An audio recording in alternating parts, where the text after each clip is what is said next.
સાબરકાંઠાના હિંમતનગરમાં તાજેતરમાં રાત્રિના સમયે 20 વર્ષીય યુવક પર 4 લોકોએ ક્રિકેટ રમવાના બેટથી હુમલો કર્યો હતો, જેમાં યુવકનું સારવાર દરમિયાન મૃત્યુ થયું હતું।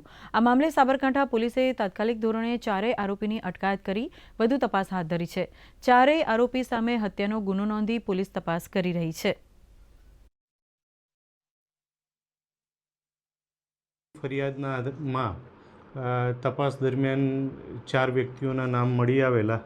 એ 4 વ્યક્તિઓને પોલીસે કાયદાકીય કાર્યવાહી કરી અટક કરેલા છે અને એમના રિમાન્ડ મેળવી આગળની કાર્યવાહી ચાલુ છે।